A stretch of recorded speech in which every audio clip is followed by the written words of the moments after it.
सभी प्यारे साथियों को नमस्कार। स्वागत है आप सभी का आपके अपने online teaching channel exam station पर। तो आज हम लोग हिंदी के बहुत ही महत्वपूर्ण प्रश्नों को देखेंगे जो हमारे एग्जाम के लिए मोस्ट इम्पॉर्टेंट होने वाले हैं। चैनल पे नए हैं तो चैनल को सब्सक्राइब कर लीजिए। आइए शुरू करते हैं।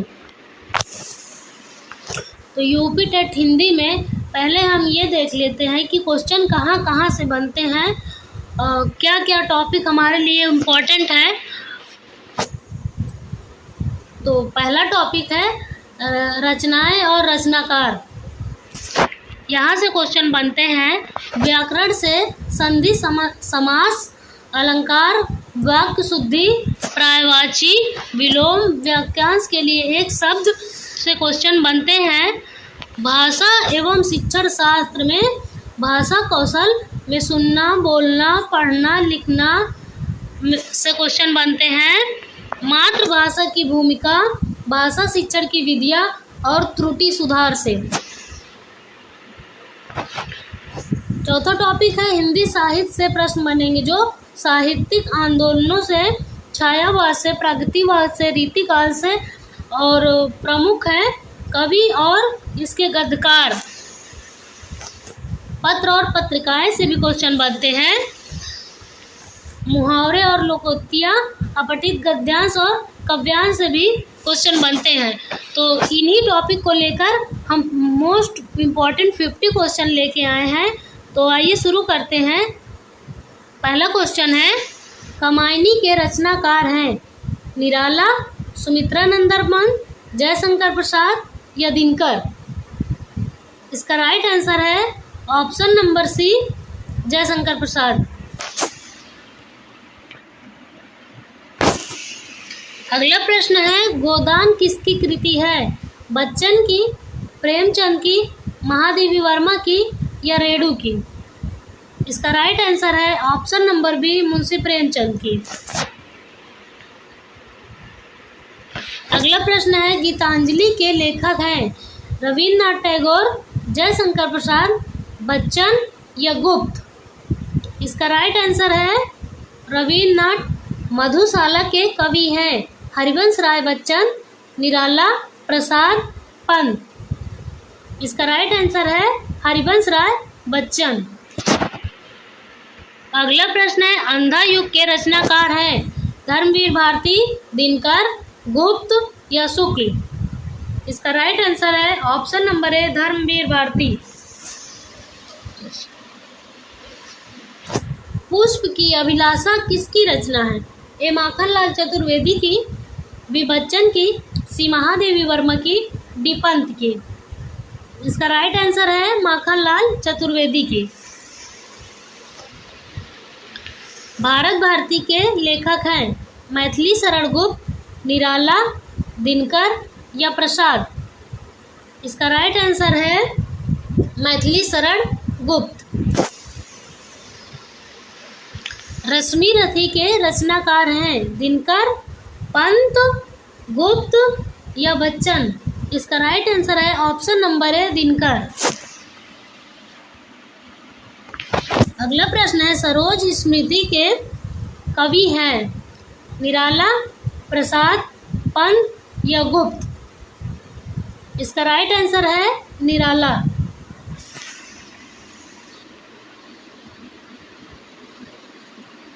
अगला प्रश्न है, यामा के लिए ज्ञानपीठ पुरस्कार मिला महादेवी वर्मा को, बच्चन को, प्रसाद को या दिनकर को। इसका राइट आंसर है ऑप्शन नंबर ए, महादेवी वर्मा को। मैला अचल उपन्यासकार हैं फणीश्वर नाथ रेणु, प्रेमचंद, प्रसाद या बच्चन। इसका राइट आंसर है option number A, Phanishwar Nath Renu. Noorjahan नाटककार है रामकुमार वर्मा, पंत, दिनकर या प्रसाद। इसका राइट आंसर है option number A, Ramkumar Verma. 13वां प्रश्न है, पृथ्वीराज रासो के रचनाकार हैं चंद्रबरदाई, तुलसीदास, सूरदास, कबीरदास। इसका राइट आंसर है option number A Chandbardai. Panchavati काव्य है ए मैथिली शरण गुप्त की, बी प्रसाद की, सी बच्चन की, डी महादेवी वर्मा की। इसका राइट आंसर है ऑप्शन नंबर ए मैथिली शरण गुप्त की। 15वां प्रश्न है गुनाहों का देवता के लेखक कौन है? A Dharamvir Bharati, B Nirala, C Prasad, D Pant. इसका राइट आंसर है option number A Dharamvir Bharati. अगला प्रश्न है प्री प्रवास के लेखक है अयोध्या सिंह उपाध्याय, हरिऔध, गुप्त, बच्चन या पंत। इसका राइट आंसर है option number A Ayodhya Singh Upadhyay, Hariaudh. अगला प्रश्न है साकेत के रचनाकार हैं मैथिली शरण गुप्त, दिनकर, प्रसाद या बच्चन। इसका राइट आंसर है ऑप्शन नंबर ए मैथिली शरण गुप्त।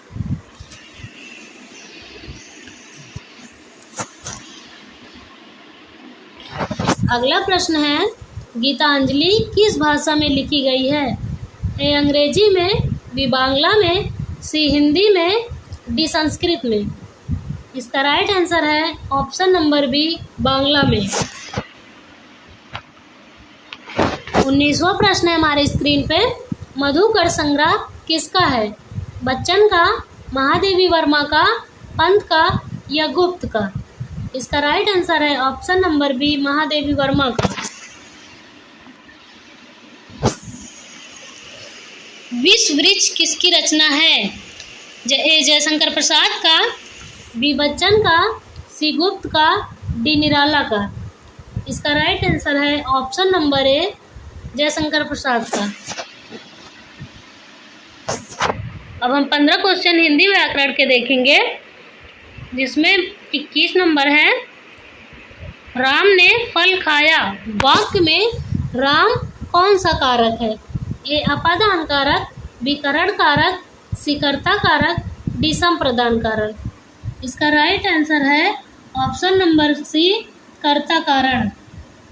अगला प्रश्न है जल धन आगत, जलागत किस संधि से बना है? ए स्वर संधि से, बी व्यंजन संधि से, सी विसर्ग संधि से, डी अर संधि से।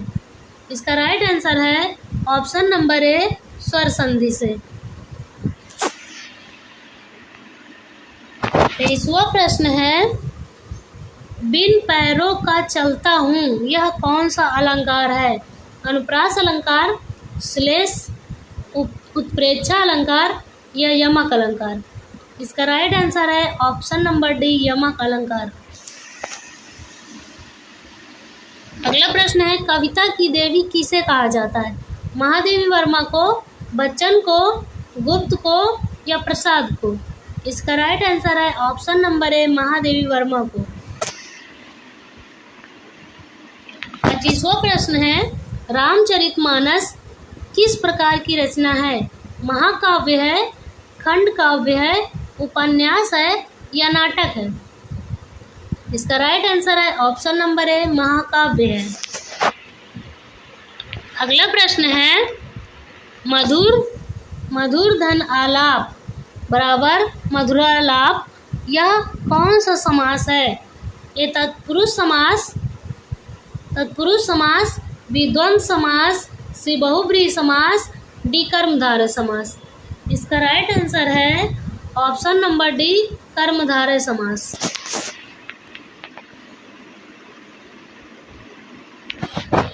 27वां प्रश्न है सूर्य का तेज एक शब्द होगा। सूर्य तेज, तेज सूर्य, सूर्य प्रकाश या प्रभा। इसका राइट आंसर है ऑप्शन नंबर ए सूर्य तेज। अगला प्रश्न है गया किस प्रकार का शब्द है? क्रिया, संज्ञा, विशेषण या अव्यय। इसका राइट आंसर है ऑप्शन नंबर ए क्रिया। मिट्टी का माधो मुहावरे का अर्थ है भोला, निकम्मा, चतुर या मेहनती। इसका राइट आंसर है ऑप्शन नंबर बी, निकम्मा। आदमी आदमी से मिलता है, इनमें कौन सा अलंकार है? अनुप्रास अलंकार, पुनरुक्ति प्रकाश, उत्प्रेक्षा या उपमा अलंकार। इसका राइट आंसर है ऑप्शन नंबर बी, पुनरुक्ति प्रकाश। अगला प्रश्न है, नीलमणि किस समास से बना है? कर्मधारय, तत्पुरुष, द्वंद्व या बहुब्रीहि समास। इसका राइट आंसर है ऑप्शन नंबर ए, कर्मधारय। अगला प्रश्न है हमारे स्क्रीन पे, छोटा बड़ा किसका उदाहरण है? द्वंद्व समास का, तत्पुरुष समास का, बहुब्रीहि समास का या कर्मधारय समास का। इसका राइट आंसर है ऑप्शन नंबर ए, द्वंद्व समास का। अगला प्रश्न है, रामायण किस छंद में रची गई है? दोहा में, चौपाई में, रोला में या सवैया में। इसका राइट आंसर है ऑप्शन नंबर बी, चौपाई में। पढ़ना लिखना किस वाक्यांश का उदाहरण है? संधि का, समास का, द्वंद्व का या तत्पुरुष का। इसका राइट आंसर है ऑप्शन नंबर सी, द्वंद्व का। राम सुंदर है, इसमें सुंदर कौन सा पद है? विशेषण, क्रिया, संज्ञा या सर्वनाम। इसका राइट आंसर है ऑप्शन नंबर ए, विशेषण। भाषा शिक्षण हिंदी पेडागोजी के 15 क्वेश्चन देख लेते हैं हम लोग। भाषा कौशल की संख्या कितनी है? 2, 3, 4 या 5। इसका राइट आंसर है ऑप्शन नंबर सी, 4। अगला प्रश्न है, भाषा शिक्षण में प्रथम कौशल कौन सा होता है? लिखना, सुनना, पढ़ना या बोलना। इसका राइट आंसर है ऑप्शन नंबर बी, सुनना।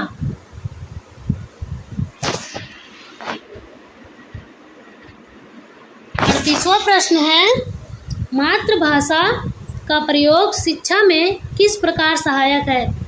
समझ आसान होती है, कठिनाई बढ़ती है, पढ़ाई में बाधा या कोई असर नहीं होता। इसका राइट आंसर है ऑप्शन नंबर ए, समझ आसान होती है।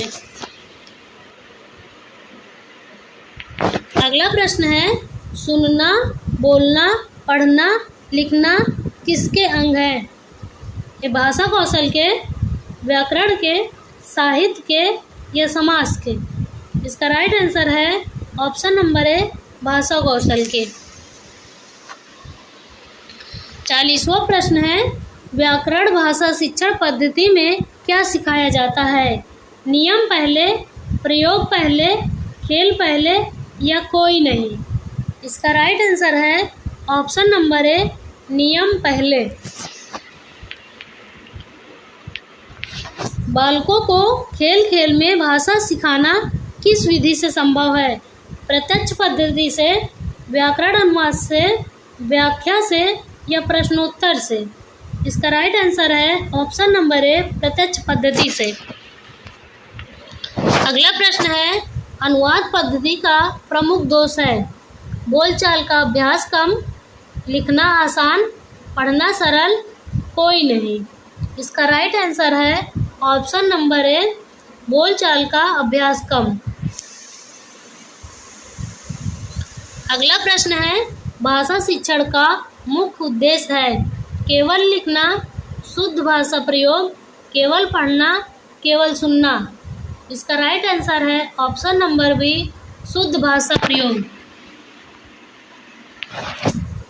कहानी कहने वाले विधि से क्या विकसित होता है? भाषा कौशल, गणितीय ज्ञान, खेल कौशल, शारीरिक क्षमता। इसका राइट आंसर है ऑप्शन नंबर ए, भाषा कौशल। श्रवण कौशल का संबंध है सुनने से, लिखने से, पढ़ने से या बोलने से। इसका राइट आंसर है ऑप्शन नंबर ए, सुनने से। अगला प्रश्न है, भाषा की सबसे छोटी इकाई होती है? वाक्य, अक्षर, शब्द या ध्वनि।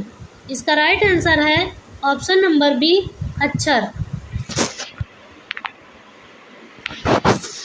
अपठित गद्यांश से प्रश्न पूछने का उद्देश्य है रटना, बोध क्षमता की जांच, लेखन क्षमता या स्मरण।